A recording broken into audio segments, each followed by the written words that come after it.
Good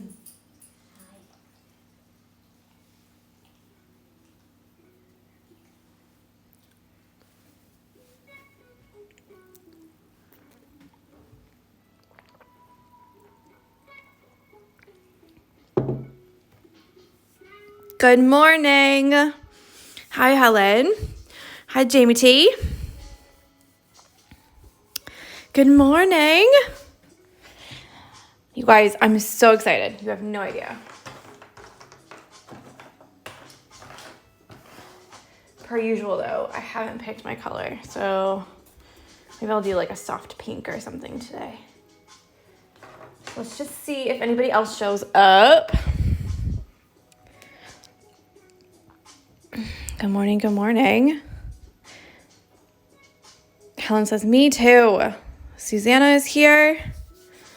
Okay, so a couple things before we get started. I've just got written a couple notes as the first video. One, I tried to remember everybody's Instagram names and their real names. Good morning, George. So if I call you by your screen name, it's probably because I just haven't remembered your actual name. So I apologize. George says, you're back. Yay. But I do try to remember everyone's actual names. Hippie Noodle says, I'm not actually stitching along. Just wanted to stop by and say hi. I hope that's okay. Of course it's okay. Anybody can watch. Feel free to ask questions if you want to. That's fine. Absolutely fine. The second thing is just try your best. So I know I say this at the beginning of every single stitch along, but I really mean try your best, not my best. Your hoop's not going to look like mine because I've been doing this for 6 or 7 years now. So I've had a lot of practice. I stitch every single day for multiple hours per day. So if this is your first hoop and you're everyone else's looks so much better than mine, blah, blah, blah, blah, blah, I don't want to hear it because I want you to try your best. And if that's the best that you can do on your very first attempt, then a high five, good on ya. But yeah, don't go scrolling through the hashtag and be everyone else is so much better and I can't do this and I just want to quit. Don't. Stop that right now. Just try your best and that's fine. Nature is not perfect and you won't be perfect either. So if your leaves are a little bit wonky, that's great. If your flowers look a little bit like they're drunk, that's great too. Because if you look out the window, lots of flowers are like that in real life. None of them are perfect. So yours won't be perfect either. Just try your best. And the flowers come out how they come out. You know what I mean? That's just life, innit? And the last thing is that a lot of people have been messaging about colors. I've had 2 or 3 people proper freaking out about choosing colors. And all my flowers are drunk, Jamie T says. That's fine. They're just having a good time. Colors, just pick your favorite colors. If you like a lot of colors that you don't think go together, again, if you look out in a field of wildflowers or in nature, there's all kinds of different colors there. So if it's fine, it's totally fine. This isn't going in, gee, who could that be? Helen, actually, it's not you at all. There's someone else who said that she was literally nearly in tears because she felt the stress was too much. And no, this should not be it. Not at all. Your colors that you pick, they'll be beautiful. And you know what? If you hate it, you can always tear it out and try again. Yeah, it's a little bit painful, to have to cut it out after you've done so much work. But if you look at something and you think, I just hate it so much, I just don't like it, then just cut it out and stitch it again. It'll be totally fine. So there's my little TED Talk. Thanks for coming. Let's get stitching. So the first thing we're going to do are just a really easy peasy stitch. They're very instantly gratifying, if you know what I mean, because there's only really one way to do them. and they look so lovely when they're finished, and that's these woven Wagon-Wheel roses. So, yeah, we're just gonna get started. So the woven Wagon-Wheel rose, say that a couple times. It's actually only 7 stitches, or 5 or 9. It has to be an odd number that are going to go into the fabric. Everything else is going to be woven on top of the fabric. Now, there's kind of 2 ways that you can look at this. Because it's all woven on top of the fabric, it's easy to snag it. So if you're going to put this on like a shirt or a bag or a tea towel or even a pillowcase, something like that, it's going to be really raised up off of the fabric, and all of these threads don't actually pierce down through into the fabric. They all lay on top. So if you're going to do this for something that's going to be used a lot, then I would suggest maybe doing a stem stitch around the whole thing and maybe skipping the woven Wagon-Wheel rose for today. I'll show you how to do a stem stitch around the outside edge just to give it a nice little look. But, oh, thank you, Helen. I did them yesterday. She says, I love the nails. But yeah, I'll show you everything, don't worry. But yeah, there's 2 ways to look at it. If you do it first, there's no other threads that you can get caught on, and you'll see what I mean in just a minute. But you could snag your threads as you're doing the rest of it. The other way to look at it is if you do it last, then they'll be nice and fluffy and they won't get snagged. However, you have all of these threads that you have to try to avoid when you go around and around and around. So we will do them first.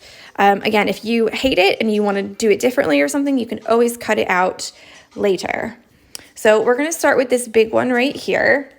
And I always like to say that the bigger the circle, the more spokes that you're going to need. So because the only stitches going down are going to be these spokes, the bigger the circle, the more spokes that you need. So this one here, I'll probably do 5 and then 7 and maybe 9 on that one. So this is what the spokes look like. They just go from the very middle. I'll zoom it in so you can see. And they just go straight out from the middle. 2, 3, 4, 5.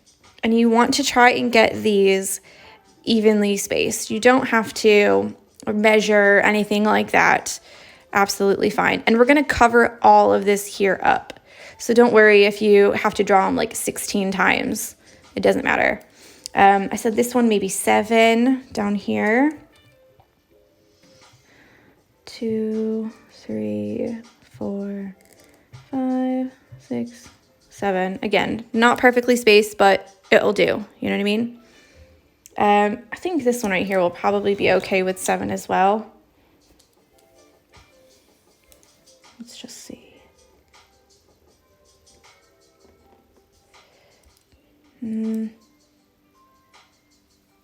I'll do 9. 1, 2, 3, 4, 5, 6, 7, 8, 9. Is that right? Yeah.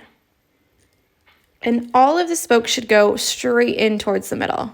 So it's like if you drew a line, each one would go straight out. Okay, so I'm going to use just my regular needle. I'm using anchor number 1012. It's like a really light pink color. And you're going to get more thread than you think you need, because this one uses, sorry, but a shit ton of thread. So if you have just a very little bit at the end of a skein, don't use that. Use one that you know that you have a lot of. Thank you, Jessie. Jessie was sitting right under the table, so my legs were like a teepee going around her. She's just moved. Now, there's a couple different ways that you can tie the knot on the end. I go for just a plain, make a loop, put the bottom put the end in the loop, and then I just shimmy this knot all the way to the end like that. Some people like to use like a waist knot. However, for this one, you're going to need these to be really, really secure. So I'll show you what a waist knot is probably tomorrow when we don't have to use these, when I don't have to do the spokes. So here we go. I like to go start on the outside.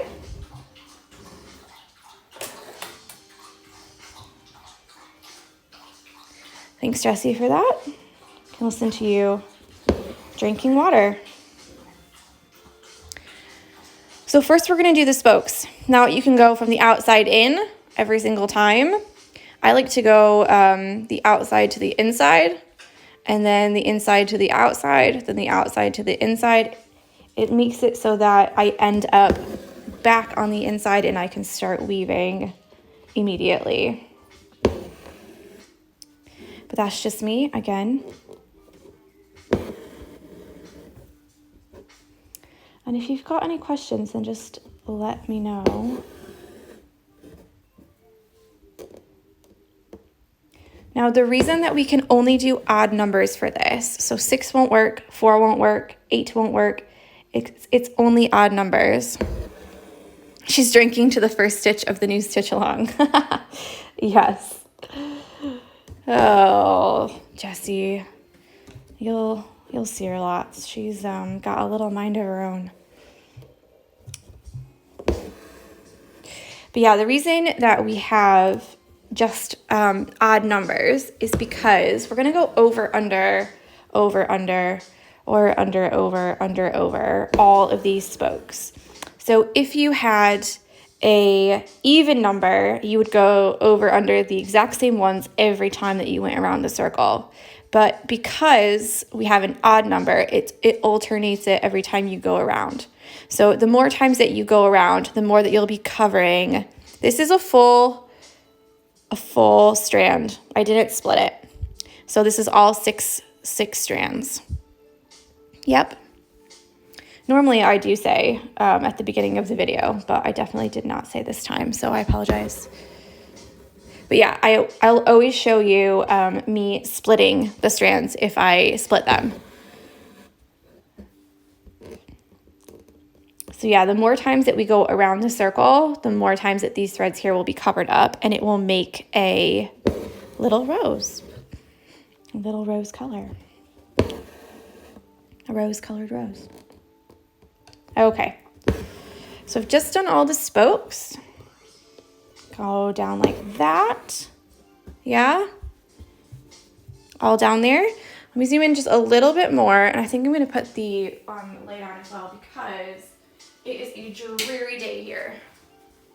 The sun's trying to come out, but it's just not happening. Okay, so I've just gone down right here on this one, and I'm going to come up close to the middle here. Yeah, right between these two. Just like that. Now from here, the next time I go back down through the fabric is going to be when I run out of thread or when I'm completely finished. Yeah? So I like to start with under and go around because it kind of hides that. It makes it a really nice, neat circle on the inside. Really quick about needles, because this is a very sharp needle. When you go around, you're going under this here completely. You're not piercing through this thread. You have to go under it completely. So not through the fabric, just underneath this thread here.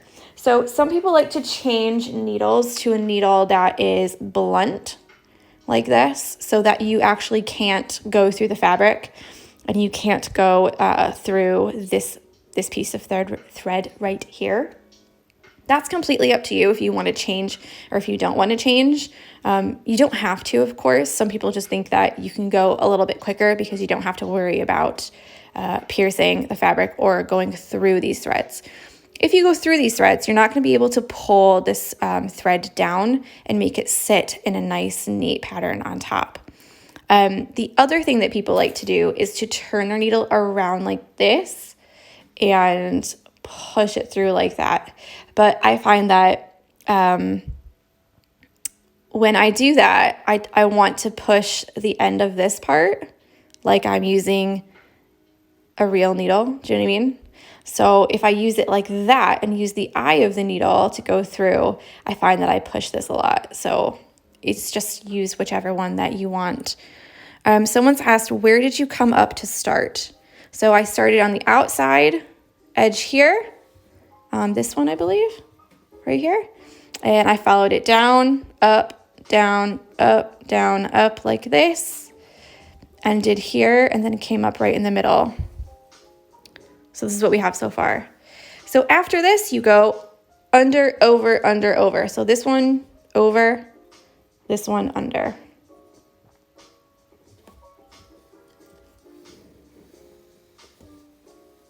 And again, you're going to have a really long thread.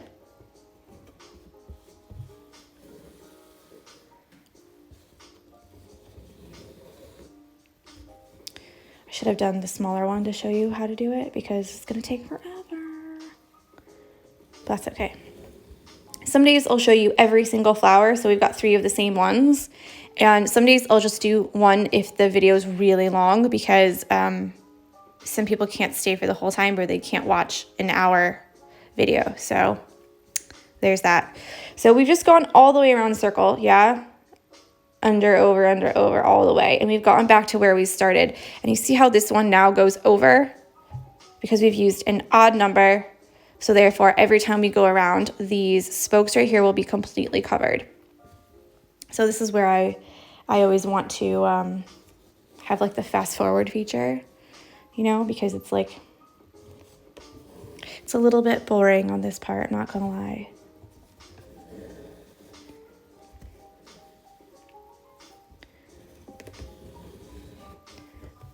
But that's why we have some chatting, right?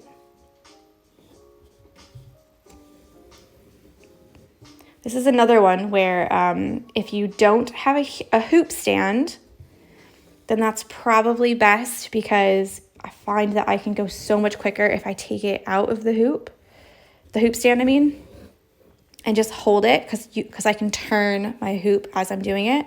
Whereas this way, I have to kind of move my hands in unnatural ways or use my left hand, which is probably good practice, but you can also do 2 at a time if you want.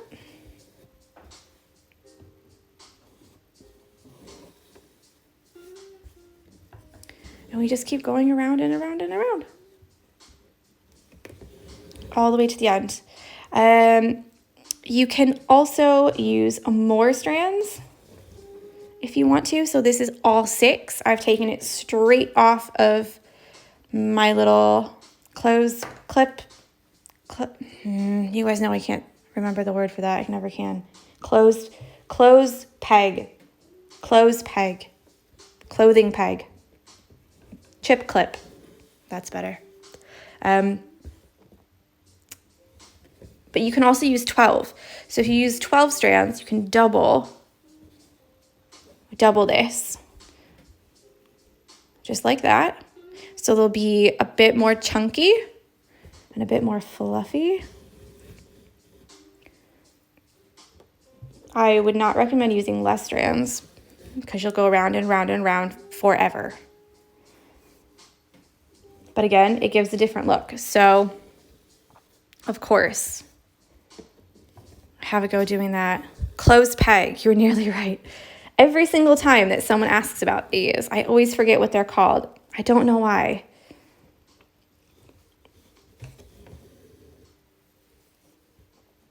I'm such an idiot.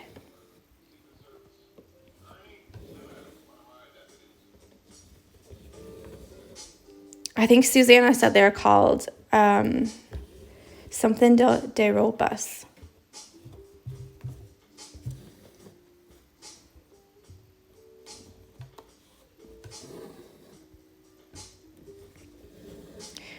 Now, notice I'm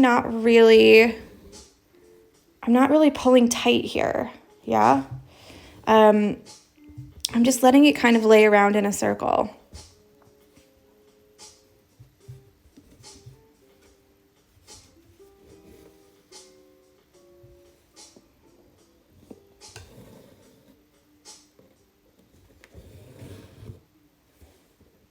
Now, if you pull it really, really tight, then you won't have this nice circle effect.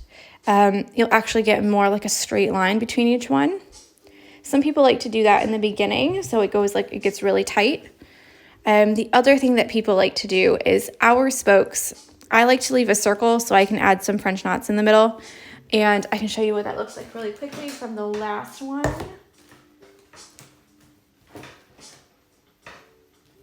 I thought I had it right here.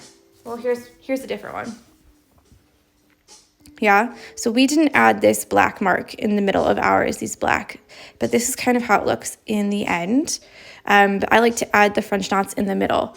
So if you don't like to add the French knots and you want it to be completely filled with this kind of pattern, then you can make these lines go all the way to the middle, or you can make a smaller circle in the middle. That's up to you. It just depends on what you like. You can also change colors if you wanted to. So I used this like light pink color. And then of course, if I wanted, I can move to like a darker pink on the outside. Or like a red, like a dark red, and make it like two-toned colored. If you wanted to do that, all you need to do is put your needle down when you go over, like that. Make a knot on the back and be careful not to pull it too tightly, yeah? Because if I pull this tightly here, do you see it makes all of these here tighter? So you don't want to pull it tightly at all. If you do it on accident, you can just use your needle like this on the back and pull it out again. So it's not a lost cause, but you know, you don't want to do that. And then after you make your knot, you just come back up, yeah, on this side and continue doing that over other. I cannot show the final stitch before starting, because I don't have it done. So you'll have to wait until the YouTube video, and you can fast forward to the end if you want to see it. Sorry. And then Kim says that one that you just showed, was that with variegated threads? No, I've just changed the color at the end. So I've done about half and then just changed it to a different color.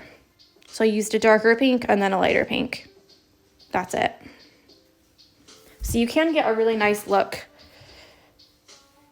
by just changing the thread colors. And you could do it as many times as you wanted. You don't have to do it twice. You could do it 3 or 4 or 5 times if you wanted a lot of different colors in your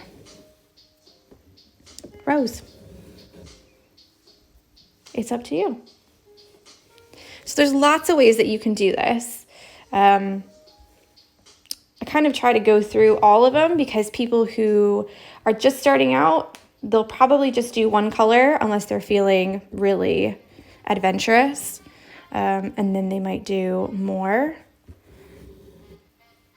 But if you've already done this before, you might decide, you know, maybe I will do 3 or 4 different colors and see how it looks. Or you can use your scraps and kind of go round and round and round and round. Thank you. Susie says, loving this. Hippie Doodle says, so pretty. It's really a nice, simple stitch to learn. I mean, lots of people say start with like a back stitch or a straight stitch. But this one kind of combines both of them because you do the straight stitches at first and then you weave around the rest of the time. So it's kind of you don't really have to do much. And it's like, wow, look at that. That's so great, you know? This is also, it is a woven stitch, but it's also called like the spider web stitch. You just work it in a different way. So it's exactly the same layout, except you kind of go around each one of the spokes so that the spokes stick out. So this one right here, we're covering the spokes, and in the spider web one, it literally looks like a spider web when you're done. So if you ever wanted to do like a, like a nature scene with a spider web, which I will never do because I freaking hate spiders. So don't come to me for that one. But if you ever wanted to do a spider web, then you'd start it like this.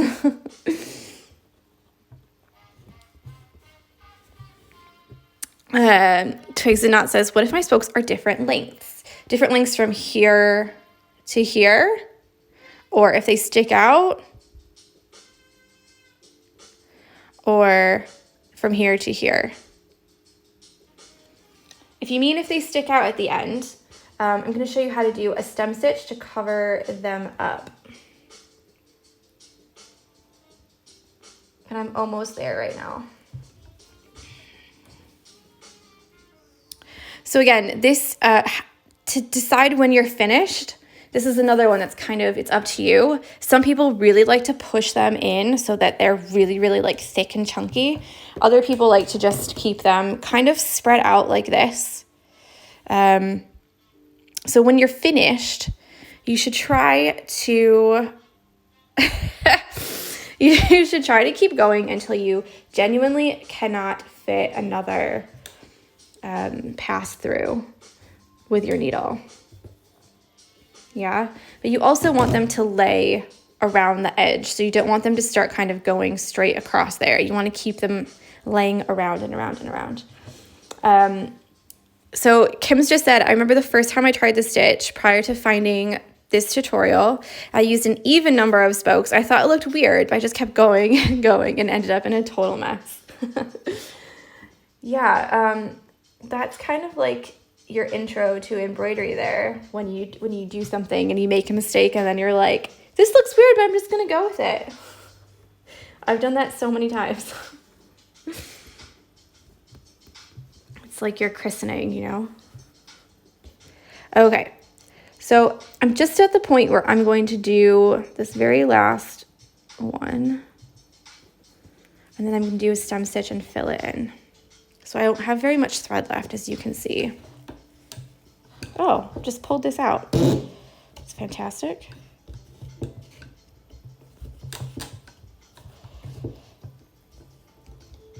Apparently I didn't have it in there good enough.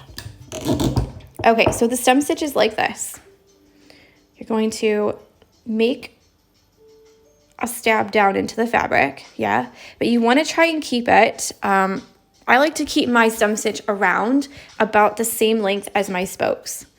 So if I did a really big one, then you would be able to see it on the outside and it wouldn't blend in with these little loops that are already being woven around. So just kind of keep that in mind when you're doing it. You don't want them to be too small or it's going to look like a little ring around it. You want to kind of make it blend in with what you've already done. So you're going to go down like this, leave that loop, and come up right in the middle of those two inside the loop. Like this. Yeah? And you're going to pull that through. Now the next one is going to be the same length from here to here. It'll be the same length from here to here. So you want that same length all the way around. And you're going to come up where you first went down for that stitch. It doesn't have to be the same hole necessarily. Now if you try and keep the same length of stitches as your spokes, so that you have the little loop, I guess, the same length, then it really blends in nicely and it covers all of those spokes, especially if you've done them different lengths. So maybe some of them are sticking out a little bit more than others. And you can go around 1 or 2 times. I'm obviously running out of thread.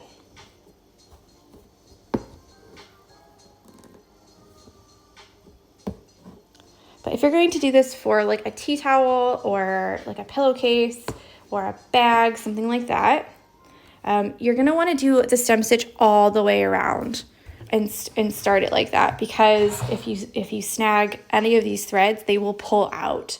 So you really need to keep that in mind if you're going to use, if you're going to use these as like something that you're going to use all the time, you know, not just to hang on the wall.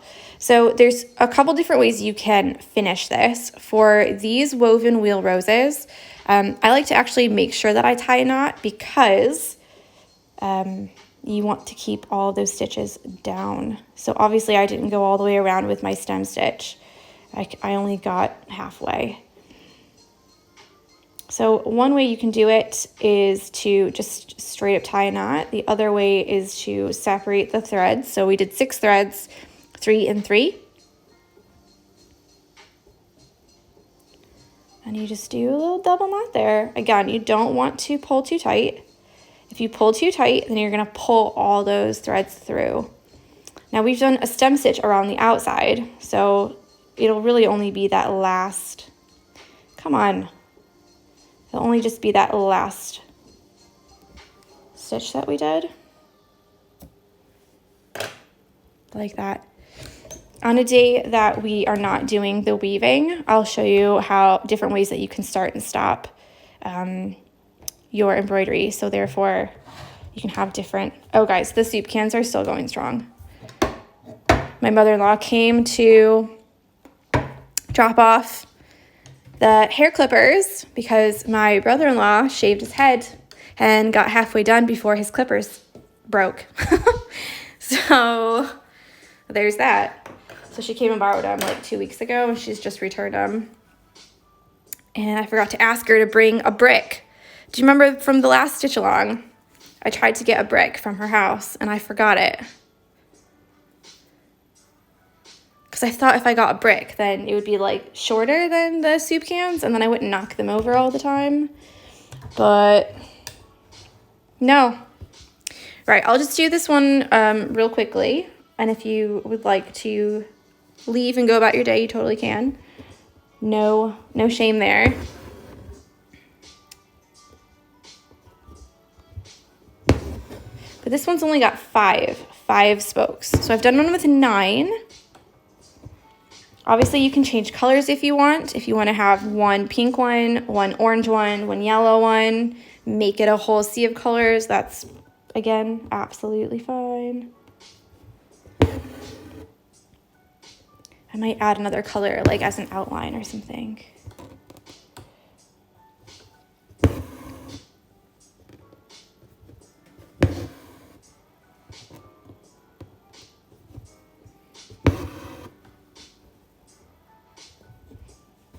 You're so welcome. I hope you have a lovely day.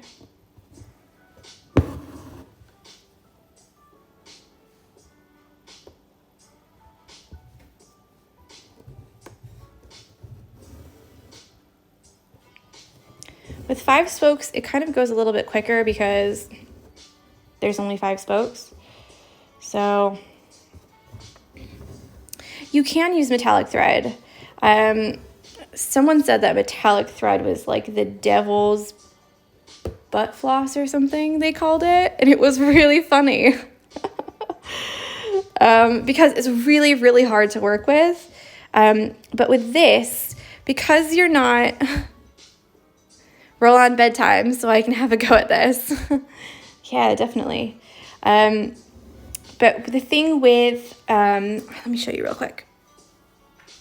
With metallic thread is that it is literally like little pieces of metal almost. So this is like a gold metallic thread. So when you do straight stitches, it doesn't actually bend very well. You'll always get this kind of a loopy kind of, the devil's pubes, that's what it is. Someone said it the other day and I was like, oh my God, that's hilarious. But it's hard for it to lay flat. So actually, if you do it around and around and around, it's probably a better idea than trying to use it in a straight line like this.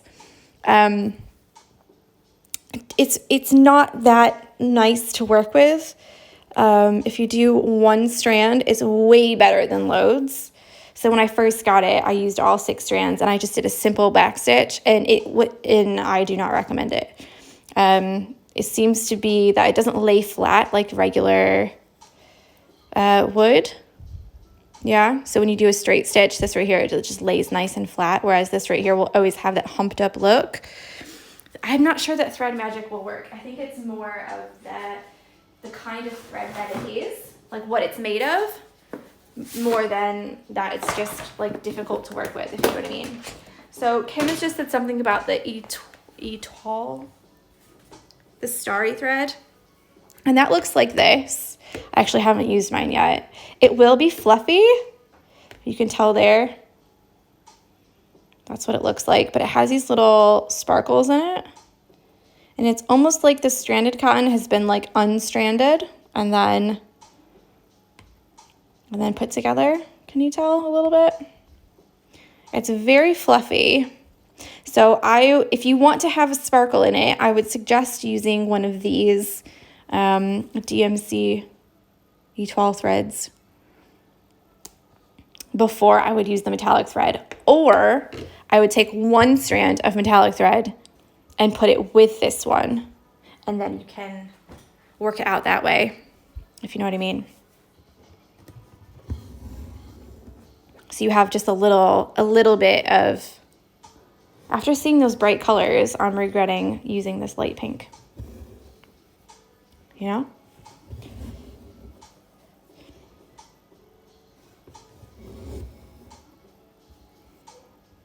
But yeah, like try something, say but yeah one more time, please, Jesus. But try something new. Like, you're not going to know until you try, so try it, you know? I love that when I cross stitch the Etoile fabric, the thread, or the thread magic.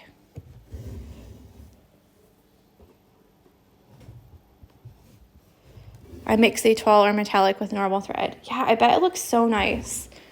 I've done it a couple times in bouquets, especially if they have some of that sparkle, you know, those like plastic sparkle things that they sometimes put in bouquets.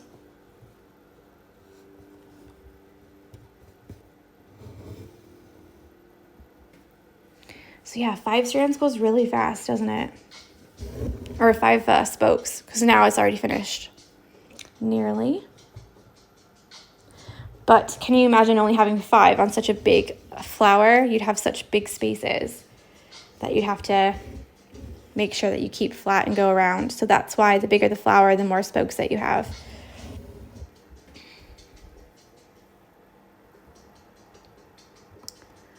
So yeah, with this here, I'm going to leave you. I might add a little bit of outline in a different color like you saw on the other one. But I think I'll just keep it for right now and decide if I want to do it later. Where is that? There you go. I've been trying to use my left hand more when I stitch.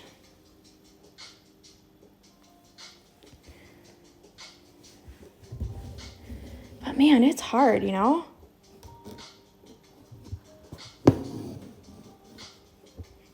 So there's my 2. This one right here is more spread out and thin, you can see.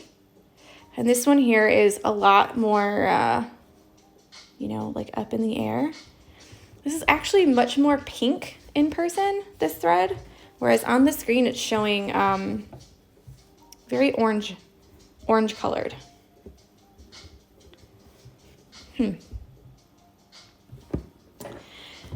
So yeah, that's what we've got for day 1. Something easy peasy, have a go. I'm always here for questions if you need any help with anything. That's kind of part of, you know, buying the pattern, is that, you know, you get to ask questions, and if you've got any kind of question at all, just DM me. And I'll get back to you like as soon as possible. So just a reminder, we're doing this Monday through Friday. Saturday and Sunday are off, so nothing to stitch those days. They're just catch-up days. So if you don't finish all 3 of these, don't worry about it. Just do it later. Do it on Saturday or Sunday. Do it before you go to bed. Do it whenever you feel like it. You don't have to have it done when I have mine done. So yeah, I hope you have a lovely Monday. Don't forget to take a little picture of what you stitched today. You can post it in your stories, and make sure that you hashtag the Barmy Fox SAL and at the Barmy Fox, and make sure that it gets that underlined username on it. Otherwise, I won't see it. And that way I can't repost it in my stories. So if you don't tag me, then there's a big chance I won't be able to do that and see it. I'm stitching on an 8-inch hoop. So if you've chosen the 6-inch hoop, you might have to, not for this today, but in the future, you might have to less the threads. Yeah. So yeah, enjoy your Monday. I hope you have a lovely day, and I'll talk with you tomorrow. Bye.